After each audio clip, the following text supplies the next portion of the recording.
मेरठ मामले पर BSP supremo Mayawati ji ने आज एक प्रेस रिलीज जारी की है और एक प्रेस कॉन्फ्रेंस भी की है। उन्होंने कुछ बड़ी बातें जो है वो बहुजन समाज को कही है। क्या है उस प्रेस रिलीज में, आप पूरा वीडियो देखिए, मैं बताऊंगा। वही चंद्रशेखर आजाद जो है वो मेरठ के लिए निकले। ये तस्वीर देखिए जो अंजुल ने शेयर किया है। आपको बता दें कि मेरठ में एक दलित समाज की बच्ची की हत्या कर दी गई थी। उस पर मेरठ पुलिस के एसएसपी अविनाश पांडे का कहना है कि वो दोनों एक दूसरे को जानते थे। तो सवाल है कि क्या जानते थे तो किसी की हत्या कर दी जाएगी? तमाम जो जनरल कैटेगरी के, खासकर ब्राह्मण समाज के जो ट्विटर हैंडल्स हैं, एक्स हैंडल है, वो कह रहे हैं कि वो दोनों दोस्त थे। कोई किसी का दोस्त हो सकता है, लेकिन उसकी हत्या को जायज नहीं ठहराया जा सकता है। 1 महीने से ज्यादा का समय हो गया है। उसके बाद पीड़ित परिवार जो है वो कुछ और आरोपियों की गिरफ्तारी की मांग कर रही थी। कुछ आरोपियों की गिरफ्तारी हुई है इस केस में। उसी को लेकर रवि गौतम जो सामाजिक कार्यकर्ता भी हैं और वो चुनाव भी लड़ चुके हैं, और वो एक प्रोटेस्ट कॉल किया था और कई लोग थे उसमें, पीड़ित परिवार भी था मेरठ में। वो कलेक्ट्रेट पर डीएम को ज्ञापन देना चाहते थे। एक पुलिस वाले से उनकी बातचीत हो ही रही थी। एक आईपीएस अधिकारी दिख रहे थे जो समझा रहे थे, काफी अच्छे से बात कर रहे थे। जो वीडियो दिख रहा है, जो सचिन गुप्ता ने, जो कि बहुत ही रिस्पॉन्सिबल पत्रकार है, उनके वीडियो के ट्वीट के सिलसिलेवार ढंग से बता रहा हूँ। उसके बाद तस्वीरें दिख रही है कि एसएसपी अविनाश पांडे आते हैं और वो थप्पड़ शुरू कर देते हैं, थप्पड़ों से मारना। ये भी वीडियो सामने आया। उसके बाद दूसरी जो वीडियो खुद सचिन गुप्ता ने शेयर किया, उसमें दिखाई दे रहा है कि वैन में जो है वो रवि गौतम है और एसएसपी अविनाश पांडे जाते हैं, वैन खोलते हैं और थप्पड़ मारते हैं। उसके बाद फिर सचिन गुप्ता ने ट्वीट किया कि किस तरह से तीसरी खबर आई कि उसके बाद रवि गौतम ने फांसी लगाने की कोशिश की। तो जो ब्राह्मण समाज के जो ज्यादातर ट्विटर हैंडल हैं, जो भरत तिवारी एनकाउंटर को गलत मानते हैं, हम भी गलत मानते हैं, किसी का भी एनकाउंटर नहीं होना चाहिए। इस देश में कोर्ट कचहरी है, पुलिस है, वो सब लिख रहे हैं कि इसमें रवि गौतम का एनकाउंटर क्यों नहीं हुआ। तो सोचिए, इसी से आप जातिवाद का अंदाजा लगा सकते हैं।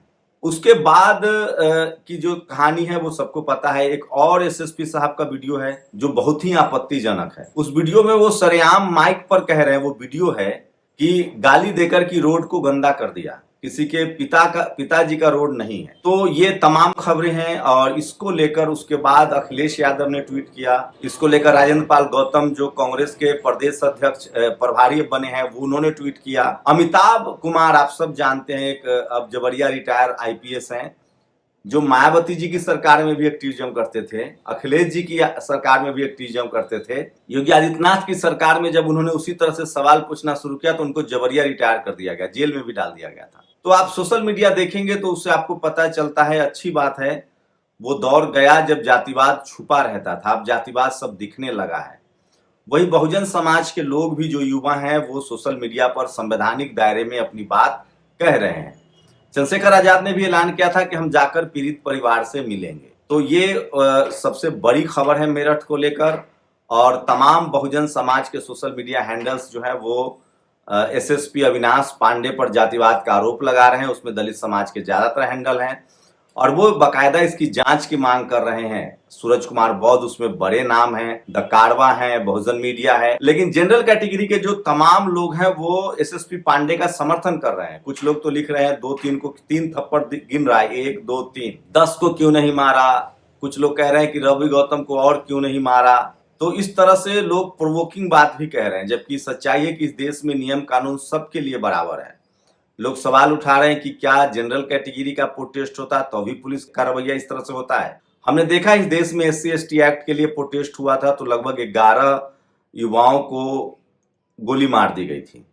ये सब देश के सामने है। इस देश में आज भी दलित, पिछड़ा, किसान, आदिवासी, अब तो किसानों के साथ भी वही सब हुआ, आपने देखा आंदोलन में। कांग्रेस जनता पार्टी है, उसका प्रोटेस्ट में अभिजीत दीपके जो है वो भी दलित समाज से है, पैर पकड़ रहे हैं पुलिस का। महाराष्ट्र के मुंबई हाईकोर्ट ने कहा कि क्या अमित शाह और नरेंद्र मोदी के खिलाफ धरना प्रदर्शन नहीं हो सकता है। तो ये तमाम बड़ी खबरें हैं जो सोशल, लेकिन एक बात है कि जातिवाद साफ दिखने लगा है। तमाम जो जनरल कैटेगरी में, खासकर ब्राह्मण समाज के जो एक्स हैंडल्स हैं, वो जिस तरह से इस पुलिस की कार्रवाई की हौसला अफजाई कर रहे हैं और उनको कह रहे हैं कि बहुत अच्छा किया है, जबकि वही सारे लोग, एक ब्राह्मण समाज का इनकाउंटर हुआ था बिहार में तो उसका विरोध कर रहे थे, जबकि ज्यादातर दलित पिछड़े जो हैंडल्स है वो भी कह रहे थे कि इनकाउंटर नहीं होना चाहिए, भरत तिवारी को पकड़ा जा सकता था, जबकि भरत तिवारी के मामले में देखा गया कि उनके हाथ में पिस्टल था और वो लगातार फायरिंग भी कर रहे थे। उसके बावजूद भी कहा, नीतीश कुमार ने भी कहा था कि उनको पकड़ा जाए, पकड़ा जाता कोर्ट कचहरी सजा देती। राजनपाल गौतम ने भी इसको लेकर कहा है कि ये ठीक नहीं है, बहुजन समाज के लोगों को सड़कों पर मारा जाता है, ये तरीका ठीक नहीं है। इसको लेकर बीएसपी सुप्रीमो मायावती ने आज प्रेस कॉन्फ्रेंस की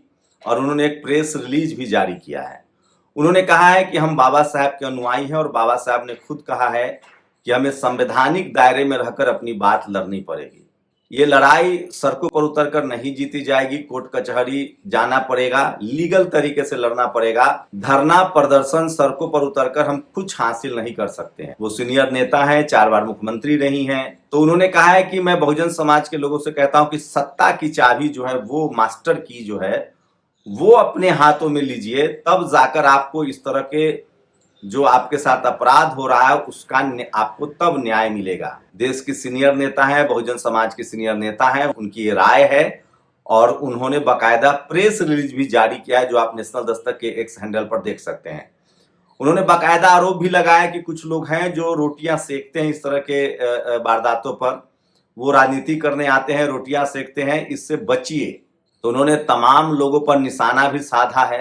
वहीं इसको लेकर अखिलेश यादव ने भी ट्वीट किया था, कहा जा रहा है कि रवि गौतम समाजवादी पार्टी से भी जुड़े रहे हैं, लोग ये भी सवाल पूछ रहे हैं। तो एक बात तो है कि चुप्पी तो रहती है देश में, बहुजन समाज के नेताओं की बात करें तो लगातार घोर चुप्पी रहती है। बहुजन समाज के सांसद जो हैं वो नहीं बात करते हैं। मायावती जी ने कम से कम अपनी राय तो रखी कि हमें सड़कों पर उतरने के बजाय राजनीतिक रूप से सत्ता की चाबी हासिल करनी चाहिए। अखिलेश यादव ने कहा, राजनपाल गौतम ने ट्वीट किया, चंद्रशेखर आजाद बाकायदा पीड़ित परिवार से मिलने की बात करते हैं। लेकिन सवाल है कि भरत तिवारी के मामले में जिस तरह से सवर्ण नेता और बहुजन नेता भी पीड़ित के घर गए, आप देखिए वहां चिराग पासवान भी जाते हैं, वहां तमाम नेता, कांग्रेस के प्रदेश अध्यक्ष भी गए जो बिहार के प्रदेश अध्यक्ष हैं। लेकिन बहुजन समाज के नेताओं में लैप्सेस हैं। वो सब बहुजन समाज के इतने नेता हैं, वो लोग पार्टियों की मजबूरी होती है, सामाजिक हितों पर वो साथ नहीं रहते हैं। क्या फिर हमने देखा बिहार के सारे जो नेता हैं, सत्ता पक्ष के भी विपक्ष के भी, वो सब तेजस्वी यादव को छोड़ के बाकी सारे नेता जो है वो भरत तिवारी के घर गए। वहीं बिहार में 2 दलित समाज के युवकों की पीट पीट कर हत्या कर दी गई, वहां बहुत कम लोग गए। तो ये एक बड़ा फर्क है। लेकिन बीएसपी सुप्रीमो मायावती जी की बात भी सही है, उनके पास अनुभव है। बहुजन समाज आखिर किनके बूते लड़े? उनके नेता घरों में बैठे हैं, वो सोशल मीडिया पर भी नहीं लिख रहे हैं, पीड़ित परिवार से मिलते भी नहीं हैं। तो दलित पिछड़ा होने का बड़ा मुश्किल है, क्योंकि ब्यूरोक्रेसी में आपके लोग नहीं हैं, जुडिशियरी में आपके लोग नहीं हैं, कॉलेज यूनिवर्सिटी में आपके लोग नहीं हैं, मीडिया में आपके लोग नहीं, आपके पास मीडिया नहीं है। वो तो सोशल मीडिया है कि ये खबरें सामने आ रही है। लेकिन मैं फिर कह रहा हूं, बाबा साहब ने भी तमाम विपरीत परिस्थितियों के बावजूद इस लड़ाई को यहां तक पहुंचाया है। आज जो भी दलित पिछड़े किसान आदिवासी अल्पसंख्यकों को जो मिल रहा है इस देश में हिस्सेदारी, वो संविधान की वजह से है, और जो राजनीतिक भागीदारी भी मिली है वो संविधान की वजह से है। तो मुझे लगता है कि बहुजन समाज को भी बहुत सचेत होकर ऐसे नेताओं को चुनना चाहिए जो सामाजिक राजनीतिक रूप से बहुत जागरूक हो, समाजों को लेकर संघर्ष करते हो, ये बहुत जरूरी है। लेकिन बीएसपी सुप्रीमो मायावती जी ने कहा है कि जब आप सड़कों पर मत उतरिए और आप जो है संवैधानिक तरीके से lower court, high court, supreme court तक मामले को लड़िए, ये एक बेहतर रास्ता है।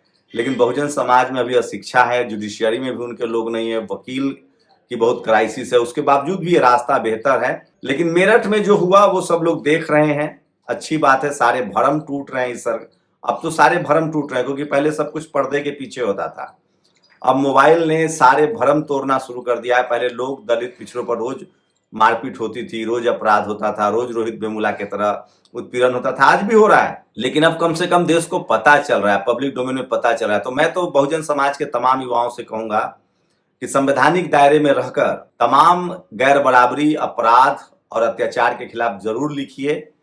रही बात लीगल सिस्टम की, तो डरिए मत, वकील आपके पास होना चाहिए। देर है अंधेर नहीं है, आखिर किसी न किसी को लड़ना पड़ेगा। जो समाज संवैधानिक तरीके से अपनी आवाज नहीं उठाएगा, उनकी नस्लें गूंगी बहरी होंगी। सोचिएगा जरूर। शुक्रिया। नेशनल दस्तक की आपसे गुजारिश है कि अगर इसको बचाना चाहते हैं तो नेशनल दस्तक को सब्सक्राइब करने के लिए रेड कलर के सब्सक्राइब बटन को दबाएं, फिर बेल आइकन की घंटी दबाएं। नेशनल दस्तक को बचाने के लिए बहुत जरूरी है कि हर खबर को शेयर करें, लाइक करें, कमेंट जरूर करें।